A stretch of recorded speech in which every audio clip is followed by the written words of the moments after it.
Presenting the 139th inductee into the Iowa Wrestling Hall of Fame will be selection committee member and inductee Jim Miller.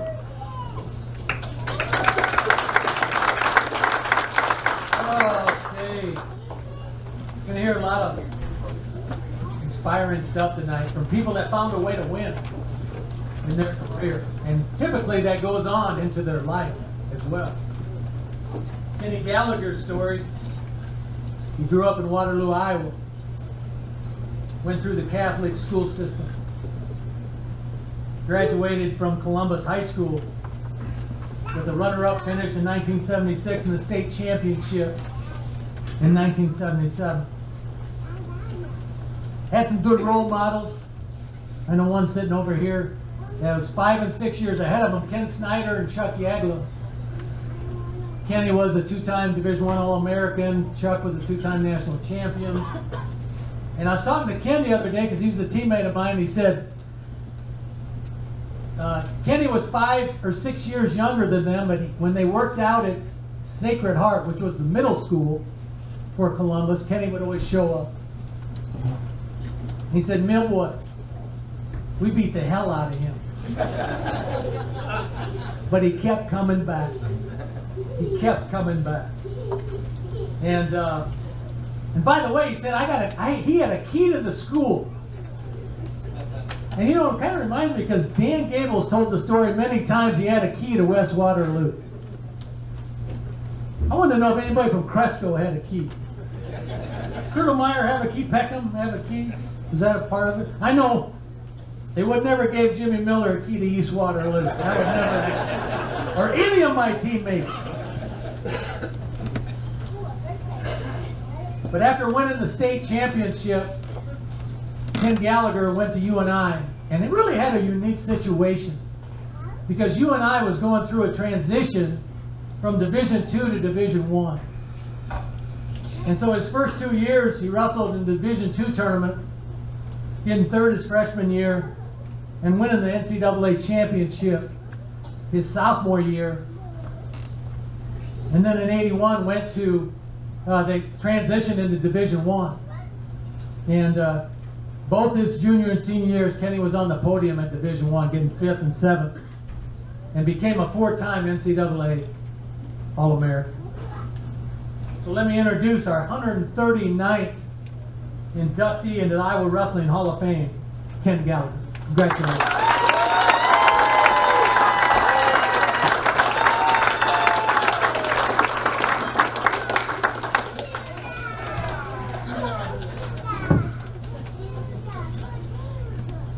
Well, it's quite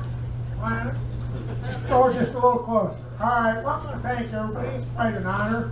Especially thank the Iowa Wrestling Hall of Fame Committee. I mean, I'm sure it's all volunteer. They don't do it for anything. And it's really neat. I'd never been in the museum before. I'd come to this because a previous roommate got inducted. So that was fun. But I'd never gone to the museum. But first, I'd like to introduce my family that makes it a part of it. And they're all here. That's what even makes it happier. And you will see a few of them. Even grandkids. I got Ryan and Christine Gallagher, which are the oldest, and then Grant and Nora. They've got 2 beautiful kids. And then Megan and Brian Grothus.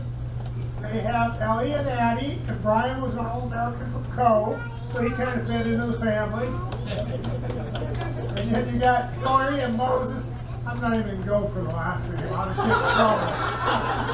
They're newlyweds, and they've got a couple dogs. And then I guess I probably should mention my wife, Kelly. Now, Kelly's got to at least stand up.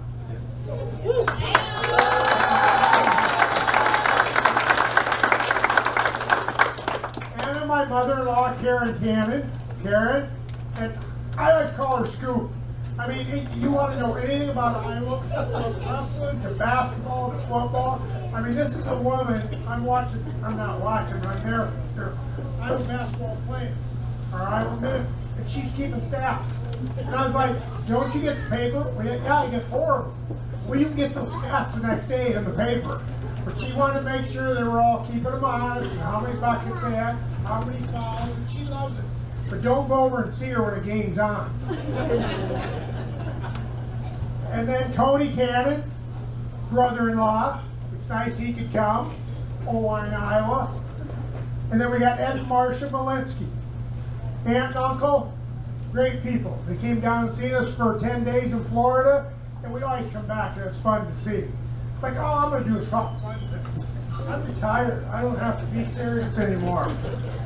And I hate having to follow the last speech. So, here's my speech. I'm going to make it up as I go along. And then Bob and Pat Gallagher, that's my mom and dad. It kind of makes it really nice because both of them grew up in Cresco, Iowa. Either in Iowa or surrounding areas. So it's neat, and that's why I thought it was even more fun to come back here and have this. Thanks, Mom and Dad.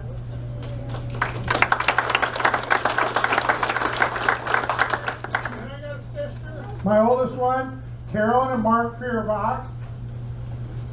They live in Geyser. And then Kathy and Ben Swisher, they live in Waterloo still. And Carla Krings. Where do you live? Where do you? Oh, Prescott. I knew it was somewhere up north. And Mark and Sarah Gallagher. So that's all, family. I want to thank them very much for coming. I said I came here. I'm not going to get real serious. And there's a group back there at the very last table. It was great to see them show up. They were ex-UNI wrestlers, and I wrestled with them together. And that means a lot. Let me see, there's Scott Morningstar and Jackie, his wife, Bob Holman, and Melissa, and then this one guy named Jay Llewellyn. Oh, and then the legendary Keith Carmen from Cresco. Everybody. So, thanks guys for coming. So I'm just going to start out my story. When I kind of started wrestling, I went to a Catholic school. In second or third grade, not sure, this guy comes down, he's got a uniform on. Not quite sure what it is. And he says, Gallagher, come over here. So I'm in second, third grade. He goes, tomorrow you come with sweatpants and sweatshirt and tennis shoes. He said, you're going out for wrestling. Tell him your folks you're not going to be home till 5 o'clock. And I'm like, who is this guy? But his uniform, I found out he was a postman. But his name was Bob Bozen. And he went through so many, he was great. He went through so many young kids and taught them so much. Like I said, Charlie Yeager went through the same program. Kenny Snyder went through it. We had D's Arts. We had Big Family at Knips. And I mean, he just made the program. And everybody thought Bob Siddons had a great program at West Peter. Sacred Heart fed it most of the time. Between Columbus, we lose half our teammates to West. And I think that's why we were so close at that time. We grew up with those kids and we wrestled with them. Kyle asked me earlier, and I didn't think of that part of it, how we were all so competitive and good, because we grew up with each other. Came from the same neighborhood, so it wasn't new. So that was so much fun. Then I went through Sacred Heart, and like I said, I had the honor of many times wrestling with Charlie and Ken Snyder. And I mean, I had to go because I lived in the same neighborhood. If I didn't show up, they'd come and get me. So it wasn't like it was an option. I do remember one time at Sacred Heart, old memories, Chuck gives me a call and he says, hey Ken, we're going to be down at Sacred Heart. He says, you know, you must come down. He's on the Iowa wrestling team. And he says, yeah, some of the guys are coming. And Dan's with me. So I thought, sure, I'll go down. So I'm wrestling with some of the Iowa guys. You know, they're being fairly nice to me, I think, because I still walked away from it. And then Charlie's there, and he looks at me and he goes, hey, go a few takedowns with Dan. I thought, sure, that's no big deal. So Dan took me down like 4 or 5 times. He got up, grabbed his sweatshirt, turned around, he said, stay off the balls of your feet.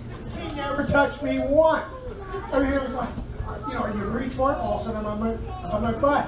He just didn't realize how good he was. I would like to think Dan did call me, you know, felt bad that he couldn't make it. I'm sure he called all the inductees. I mean, he's just the type of guy he is. So then I went on to Columbus.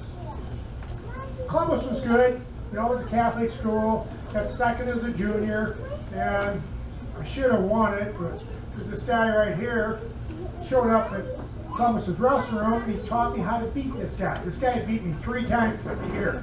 It's like, no boy, this piece of cake ain't no big deal. So I'm wrestling this guy, state finals, and I'm up like 5-1. This guy's laying on my back and I'm laughing, you know. This guy's so tired, he can't even move. Yeah. What swept me through my back and beat me by 1. So I did learn from that point on. You learn hard lessons, but when you get somebody's leg up, don't rest. Just put it back to the mat. So we got through that. Then I won state the next year, which was fun. And it's amazing the matches you don't remember. You remember all the ones you lose. Most of them you can't remember the ones you won. So then I went to UNI and had a great career. Like I said, it's roommates like that, wrestlers like that makes it so much fun. I mean, wrestling, it'll be with you the rest of your life. It isn't something you get into and walk away from. It's branded you. I mean, you use it in everything you do every day, all the time. So got to UNI, and it took a little break from wrestling, and this guy named Gene Doyle. If you see, he's on the Hall of Fame. Called me up one day and said, hey, I'm thinking about taking a head coach job at Cedar Falls. He goes, you interested? I'd love to have you as assistant. And I said, sure, that sounds fun. So I did that for the next 17 years, and it was so much fun. It was whole different. All I did was wrestle. I didn't get to coach kids, didn't get to work with them, didn't know how it'd go. But it made it neat, like 2 of those guys back there, legendary Keith Carmen of Cresco, and Jay Llewellyn, both were assistant coach with me. So it made it so much fun. Gene just kind of said, you guys run the practice, get it going. It was fun learning with young kids how they conform, and we had some really great teams, and that's what made it fun. Little experiences I had in high school, there's this guy at the end of the table. His name's Kyle Klingeman. So I'm sitting up in the bleachers, and I think I might have had my kids, because I was waiting for my wife to come so I could go down to the coach's box. And he sits beside me, and I'm thinking, who is this guy? And he goes, hey, Kim. I go, yeah. He goes, remember when you wrestled Kenny Monday on September 20th, 1921, and did this? And I was like, not really. He goes, well, you remember when you wrestled so-and-so on 1912? You beat him 7-3. I was like, I don't even remember who he was. And I'm thinking, who is this guy? Is this guy a creeper or what? And I was like, he knew more than I knew about myself in wrestling. And then I got him going. Heck, he knew more about wrestling than anybody. I mean, I'd ask him questions. And half the time I didn't ask him. He just talked to me, and I'm like, I'd listen. But Kyle was really good. He was good for Cedar Falls. He's great for the wrestling. I know Dan McCool's going to get inducted, or his wife later. He's taking over for Dan McCool. I mean, he's a leader for wrestling. He knows everything. It's so neat to know him, and it's fun. And he's just young, and he's just getting started. So you guys watch out. He's coming. Wrestling, I think a lot about wrestling things I learned about high school. I had a bad experience as a senior in college. Cut too much weight. Nobody's fault but my own. Didn't really realize I was doing it. And I got into high school. And they came up with this high school, you couldn't count weight, kids. You had to do this, you had to do all these different rules, different tests. And I was like, come on, that's not wrestling. Well, then I started thinking about it. We started getting a little better at Cedar Falls. And then we had a pretty good team. There was 3 of them said, hey, coach, you're from college, you wrestle in college. We used to after practice. He said, we all want to cut down the weight. I was like, sure, let's go. And that day I'd run them and do exercises and this and that. They were starting to cut weight. Well, then I started noticing after practice for a while, all of a sudden before practice was done, they'd sneak over there and start, this was legal then, putting plastics on, and getting their sweats on. Well, then they started not really paying attention to practice. All they were doing was trying to sneak and get to practice, their sweats on and get running and get going. Well, after about the 3rd night, I remembered how my senior year at college, I didn't remember a lot of it because all I did was count weight. I sat the kids down and said, hey, you guys, you ruin the sport. You guys love it. If you got one of you got to wrestle JV, be it. Don't cut the weight. I said, guys, if you can make it, don't make wrestling a weight cutting thing. Make it so you enjoy it. So I really enjoyed when the Iowa High School, of course I hated it, but came across where kids, wrestling is not designed where you're cutting weight the whole time. You quit learning, you're not paying attention. So that was a good experience I had then. And now today, I live down in Florida. You talk about experiences. Now I play pickleball. I play some people are quite a bit older than me, and some of them can kick my butt. But I play, sometimes I can play with guys and it's so competitive. You love it, you're up and up. Well, then all of a sudden you play with other people that are just starting. Well, then you play down. So then your coaching kicks in. You play for them, and you're not worried about, killing them, winning. So you go from competitive to being a coach and being a friend to these people. And then that's why pickleball is so fun. The personality changes. You hit the paddles and then you say, okay, let's switch teams and let's go again. So, wrestling's going to be with you your whole life. Whether it's a competitor, a coach, or just a spectator. But I said I was going to try to go for the shortest speech tonight.